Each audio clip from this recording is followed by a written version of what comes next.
pledge allegiance to the flag of the United States of America and to the republic for which it stands, one nation, under God, indivisible, with liberty and justice for all.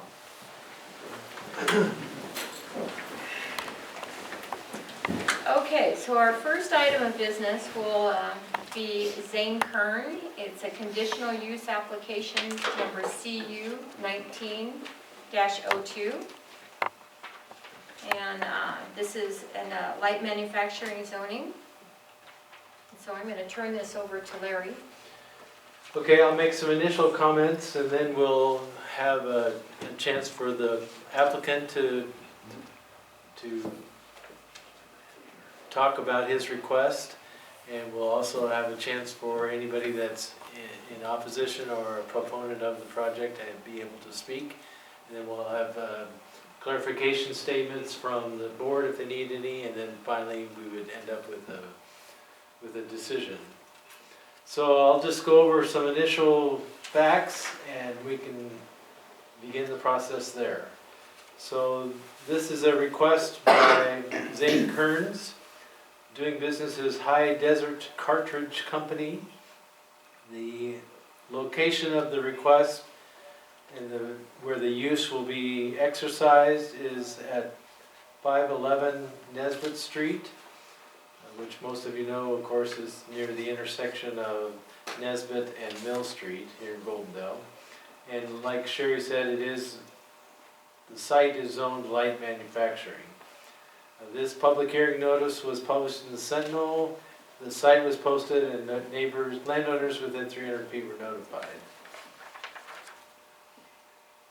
So the biggest reason for the request made by Zane Kearns and his company is that in a light industrial zone, it is not specifically called out as a permitted use or a conditional use, but within the conditional use code section, it allows for things of similar nature to be approved as a conditional use.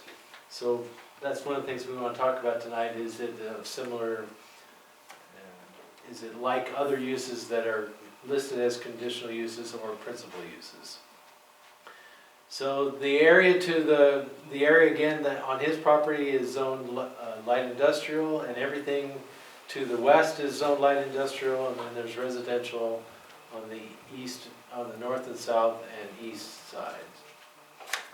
As I understand it, the reloading, ammunition manufacturing and fabrication will take place within the current building structures, and that it'll be run in accordance with proper storage requirements and state regulations. He does not have a need for additional water or sewer service, and then the board has the issues to be resolved. We just need to pay attention closely to those issues and make a decision based on that. So that would be the extent of my comments. Okay. You can have Zane come up. You went the hard way, yeah. Yeah, too easy. They got up for you. Path of least resistance. Okay, name and address, please. Zane Kearns, 529 West Nesbitt. Okay, so tell us about what you want to do, or I'm gonna want to get a Class 7 manufacturing license, and that would allow me to manufacture and sell ammunition and firearms for with the federal firearms license.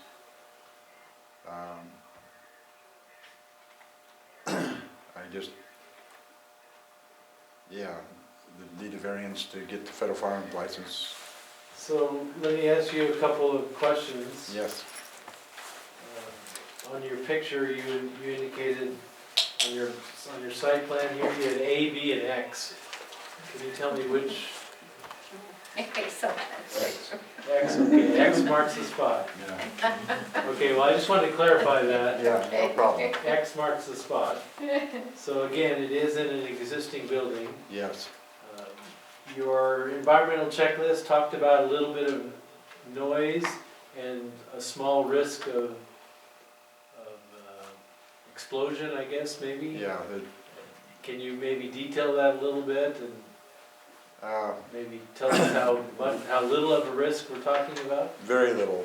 We'll have 8 pounds of powder open at a time. We're limited to 150 pounds of powder on site. So I got from Sammy Corporation, I got some movies and delivered them to all the fire departments that showed that 100 pounds of powder with a bonfire under it burns in less than a minute. So by the time the fire department's called, the fire will be done. Okay. So, and I got some other training materials and delivered it to all the fire departments. So they would know how to fight a fire if needed, and how little danger there was with ammunition or the smokeless powder. The movies show them dropping from 65 feet, dropping ammunition. They show them shooting ammunition with rifles. They show them running over with a cat. And there isn't any spontaneous combustion, or if one cartridge blew up, it didn't transfer to the next one. And the way the powder is packaged, it's designed where it doesn't explode, it flash burns. So there was a lot of misconceptions of what the powder and cartridges would do. So that's why I got the training videos, so they could see what they did. Is there anything you're going to do, is there any building or construction effort that's going to go inside Building X? Yes, I stopped. As you prepare for this? Yeah, I stopped construction on it when I found out I needed to go farther. So Right. needs to be a dividing wall put in, and I'll call it a dry room or a clean room for the loading. So the loading will be done in a 10 by 20 area. Will be cordoned off from everything else. But that's all under the roof of Building X still? Yes. You're not adding any additional building? No. Okay. I would, at a future date, I would like to put an office out front, but we'll deal with that then. Okay, are there any more questions of the? Judy? You have something. You always have something, Charity. No, actually, not this time. Of course, you and I discussed the safety issue, and pretty much you just brought that up, that Yeah. it's Yeah, I don't know what. I would be more concerned about the propane across the way. Yeah, and the gas station across the street's more dangerous than the powder is. Yes, yeah. And then as the videos I got for the fire department to show, there's more dangers underneath your sink in a fire than there is with 100 pounds of ammunition. Okay, that's good to know. Any other concerns I can address? Not at the moment, but stick around I'm not leaving, yeah. in case there's questions from people in the audience. Okay. Do we have anyone else in the audience that wants to testify for or against this? Come on up. I need you to state your name and your address. Steve Shields. I live outside in the county, so 47 Cattle Drive, out in the county. I'm the other half with Zane that will be High Desert Cartridge Company. Worked for an animal company down in Washougal for 4 years, managing that animal company. And know all the ins and outs of the safety procedures, and it was required by the state and also the federal. And so the 150 pounds of powder that is allowed is the same as any citizen can have in their homes by law, state, both federal. And unless we have a powder magazine, which is a separate building, which we don't have at this point, we are regulated to have only 150 pounds like any citizen can have. I run the shop. I'll run the shop the same way as I did with Washougal River Cartridge Company for 4 years. Been in the animal business for, for 4 years, so I guess that know the ins and outs and what's required for procedures and safety and those type, and storage. And all those things will be in place. Do either of you have any questions? I noticed that just 1 or 2 employees, would this be an expanded? If it goes like I helped Washougal grow, we had myself and 6 employees. So we're hoping to help the employment situation here around town and in the county. That would be nice. That's in the future, not sure what Zane wants to go. More the merrier, my friend. Right now, I brought the contacts with me when I left Washougal. At that time, Washougal supplied all the ammunition for both Klickitat County and most of the law enforcement agencies, both sides of the river, between Sherman County and down to Washougal, Camas area. So Wasco County, Hood River County, Skamania County, and I've contacted them and they're on board along with the city of Goldendale. We'll be purchasing them if we get up and running, hopefully. And so everything will be right here. We provide law enforcement agencies first. They don't have any delivery or hazmat charges because we deliver it to them. I'm retired law enforcement, 27 years, so that's kind of where I'm kind of putting back into that. Okay, well, I don't have any questions, and thank you. Anyone else in the audience who wanted to speak on behalf or against? Hunter?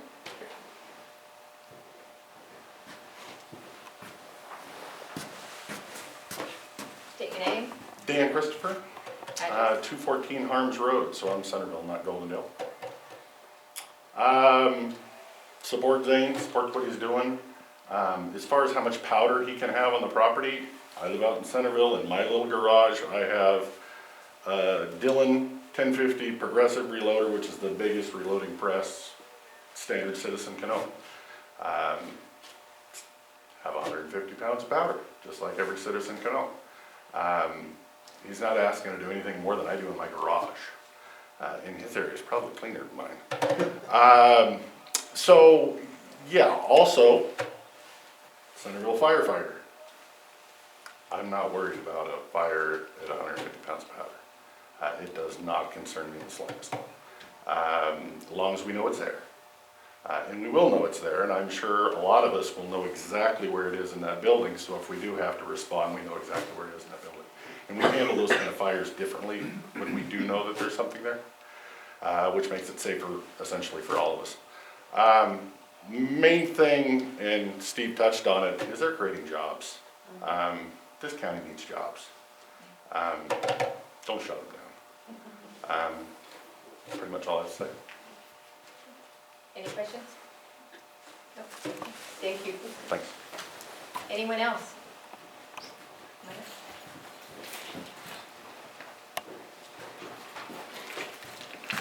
My name's Pete Toll, and I've lived here all my life, other than being away in college in the Coast Guard.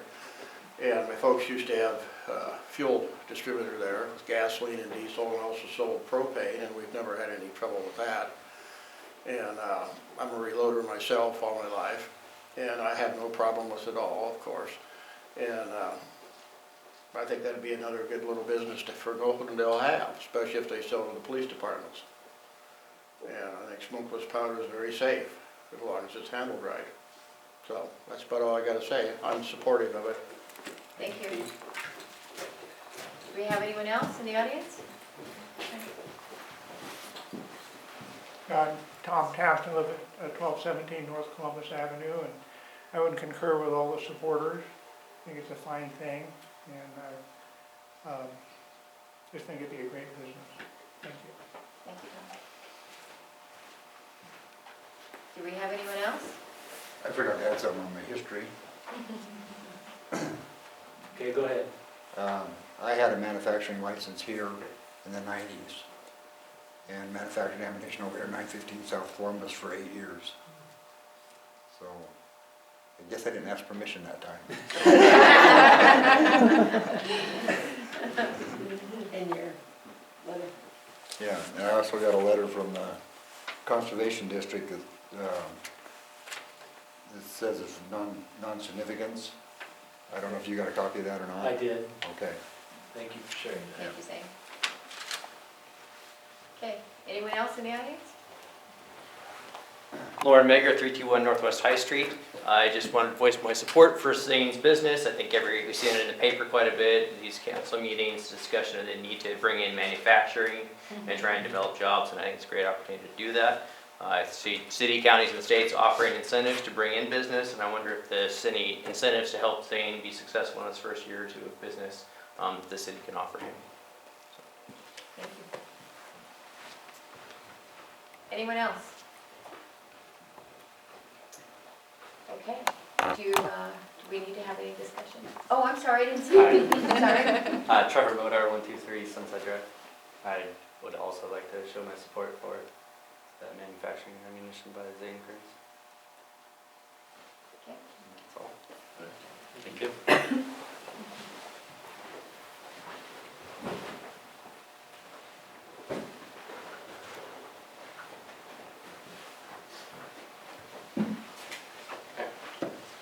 Aaron Nalen. I live at 1105 South Mill, which is directly outside the gate of the shop. I have no problem with this. This is a good opportunity for the town. I think we need to do it. Thank you. Nice to hear from an immediate neighbor. Yes. Yes.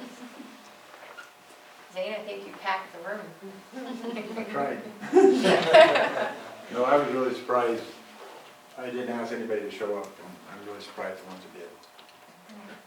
Okay, well, do we need to have any discussion, or does somebody? I'm good with it. I would make a motion that we accept the conditional use application CU 19-02 as proposed. And I second that. Okay, all those in favor? Aye. It's passed. Thank you. Congratulations. Congratulations. We have at least 2 new employees in the city of Goldendale. Yeah, we. It's his retirement job. Yeah, Understand that. Well, he keeps telling me he's going to retire and that's what he's gonna do. Yeah, we so. all, So Zane, there's You some know, follow-up, paperwork that I'll do. It's called a notice of decision. And I'll be sending it back out to everybody to let them know what the results of this meeting were. And there's a 10-day appeal period, but I don't see that Okay, what I need, happening. But I'll take care of that right away tomorrow. okay, what I need is that it's approved for a Class 7 license. What? What I need that I'm approved for a Class 7 license, Okay. and that involves the manufacture of ammunition and firearms. Okay. Right now, Are you gonna be around tomorrow? yes. Okay. Yeah, right now I manufacture 1 to 2 firearms a year, so that's not gonna be the major Okay. thing of it. All right. But he can't get the FFL until I have the letter saying that you approve the variance. Okay. I could probably do that. I'll try to get that out tomorrow. That'd be great. Congratulations. all right. Best to you. So our next order of business is a variance application number VA 19-03. The applicant is Clifford Romig at 208 Northwest 2nd Street, Goldendale, Washington. The zoning on this is an R2, and he's asking for us to change our setbacks. And so I'm going to turn this one back over to you, Larry. for your comments.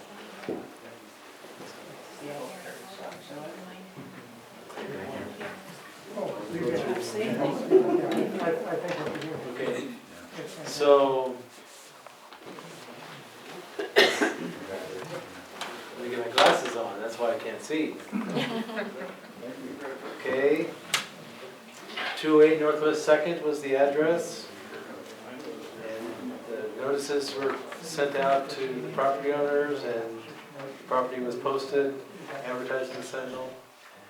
He wants to build a detached metal carport within the existing side yard and the front yard setbacks in two-family zoning district. And he wants to take it from the existing 5 feet on the side to down to 0. And he wants to take the 20 that's out in front, I think. I'll put it down, how far away is that one?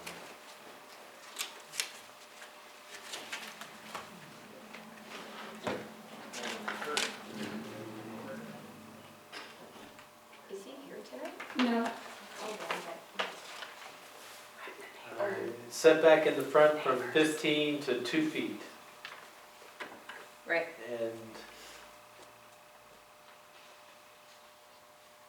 And then I showed you a picture. The first picture is kind of a picture looking from north to south, and basically where his truck is where he's proposing to build the carport. We did look around we did drive in the alley. That's the second picture, is the fence of his property in the alley. And it would appear that there's sufficient room off of the alley if he wanted to build a similar structure. But that's just an option, that's really nothing to do with what he asked for. The current size of the lot is 5,000 square feet, and the current lot coverage is 30%. So if we allowed the carport, there would be sufficient coverage percentage, that'd be 20%. The coverage percentage is 50%, and he has a 20% gap between the existing and the proposed. Okay. So, with that, I guess the applicant is not here. We have somebody The neighbors are. The neighbors are. that, So, go ahead. go ahead and come up and, here, Show me your lovely pictures. we'll have Lois come up. We are then. I'm Lois Perry, and I live across the street from Clifford's property, and we are opposed to it. There's no one else on Northwest 2nd Street from Columbus clear down to Mill that has used that access or that area. And You're talking about in front? of his house. And to park his vehicle any closer to get it off the sidewalk, he has to go right up against his house, and he never does that. So anyhow, we are opposed to it. Yes. And Fritz's are opposed to it next door. And I have a couple pictures too, and a letter, if you'd like to have those. Go ahead, you want to look at them as they go by? This is what it looks like today and every day. He wants to put a carport there. And this is aerial views with the circle on where I live here and where his place is. You can see what he's. And this is the letter that goes with it.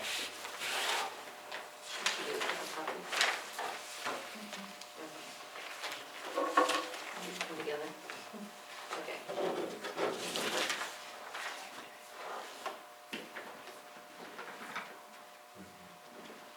Do we have ordinances for parking on city Yes. sidewalks? That's Yes, we supposed do. to. This is, yeah, I also understood that you can't have for sale items in that parking strip. you can't have what? Stuff for sale, like trailer house or car or anything. I'm not sure exactly of those rules, Oh, okay, well, but it's possible. I would talk to the police chief and okay. So it's his used car lot? No, I didn't say that. Our son-in-law, they couldn't put stuff out in front of their house to sell on that strip, like a camp trailer or a horse trailer. The city asked them not to do that, so again, I I'd don't have to think talk to that, the police department and see what their okay, recommendations are. all right. But anyhow, yes, we are opposed. Okay. Did you want to speak, or just let that stand as your record too? Okay. Can we get you? There's nobody here, but Yeah. Well, I'm Patty Fritz. I live right next door. Oh, you want me over there? I don't like to be on camera. I'm sorry. I'm photogenic. I got you a good side. I'm Patty Fritz. I live right next door, What is your address? 217 North Grant, sorry. It's just been a headache since the man's moved in, and I don't want to walk out my back and see a carport for one, because I already see the trailers and the trucks and the tractors and the boats and the, So I have a question for you. Yes, ma'am. How do you feel about this in the backyard, off the alley?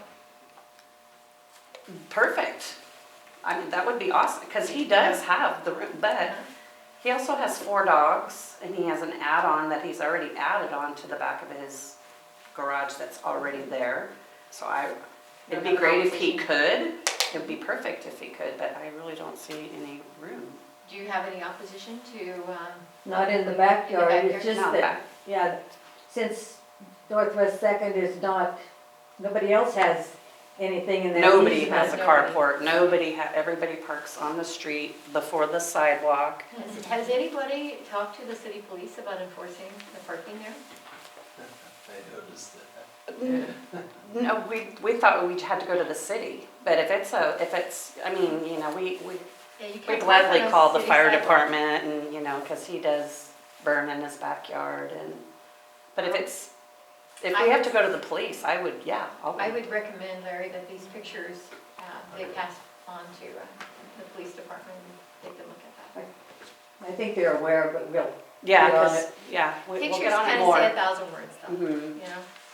And I live right next to that Okay. daily, so I see that daily and so, All right. That's Yeah. all I think. Did you get my Do you, good side? Yeah, should I turn around? do you want to have any discussion on this? I don't think it's a good idea because you're going to be blocking the view down the street. You're gonna be taking up the sidewalk. And making it 0 and 2 just is not feasible in my mind. When I went by today, it was like, how in the world could you even get anything there? The truck's not even, the truck is over the sidewalk. Right. So, Yeah, because the truck is, 20 feet is a small car. It's not a pickup. right. Yeah. And we have a spot next to where he wants to build that, but we had to go back pretty far, so like Lois said, he would be in his house to park his truck. He doesn't have any other vehicles, it's that truck. Okay. So I have a question for you, Larry. So what he has asked for is just the front. Front and the side, Oh, he did ask for the alley? Well, the front and the side, yes, but we're talking the front yard. yes. But there isn't anything in this application about backyard? No, Okay, so we'll just leave that alone? yes. Okay, okay. Just rule on What's here? on his Okay. request. So do I make a motion to deny the, That would be the proper Alright. motion Pardon me? if that's what you want to do. that's be what the I would proper- like to do. I'd second that. Okay, so we have a motion to deny this request. All those in favor? Aye. Okay, the motion has been denied. Okay, Thank you. meeting's adjourned. Thank you.